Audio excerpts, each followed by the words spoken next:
Obutumwa bwe obwashomwa muhwezi we ha Excellence Jessica Arupo omwembezi w'ihanga His Excellency Kaguta Museveni yasima Bishop Rubaramirwa ahabo kwebembera je kanisa nkatoroka nokukoragana na government okuleta hentunguko mu kyanga. I would like to congratulate Bishop Rubaramirwa upon this milestone of 50 years of faithful service in priesthood.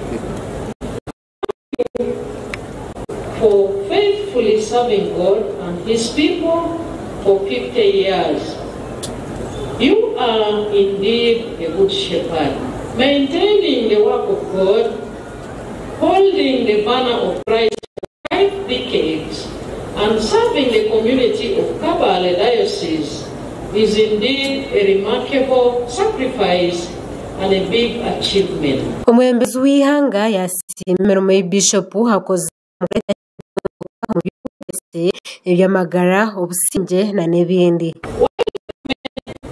Has and is still ensuring the provision and the improvement of access to basic social services, including the roads, the schools, the health centers, electricity, etc.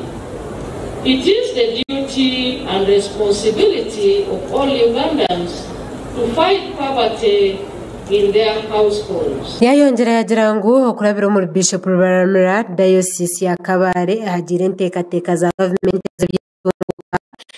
ziriho entunguko mu bantu. We have worked together over the past years to make steady progress and should continue to do so in our country's journey to modernity. President yayihanangiriza abanya-Uganda bonna okosa Bishop nk'ekyo kureberaho. Ndabashaba mwena muwajire NRM kandi muhe President Museveni akaruru 2026. Archbishop Lambert Binomugisha owambara Archdiocese owabayebembire okushaba yasima obuhereza bwa Bishop Rubaramirwa obw'emyaka 50. Offer our heartfelt congratulations on reaching this significant milestone.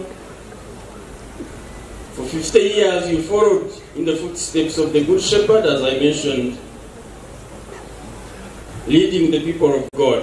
Okuyagira ngo Bishop Rubaramirwa akozere emirimo mingi omuri okuyamba abatakweyamba na nokuhereza amagaraje aha Ruhanga. Zatumbuka mu Ruhanga unobuzamu notutuka konkana bakubishikaho haruna no kushasha just in ordinary life.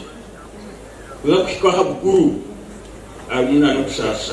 Bishop Kalisto Rubaramirwa yasima President okulabira omuhwezi we ahabo kushagika emirimo y'ekanisa na nokumuyamba omu bwire bw'obuhereza. We are most grateful to His Excellency for the various programs he also supports us, and his recent visit, I think on the 14th of February, when he opened this road on the hill that he constructed for us. Oguyayongera yasima abantu ahabo ijaha mukoro gwe kandi yayongera yabashaba okumuwera mu bwire bwe obwo arabe nahereza Mukama.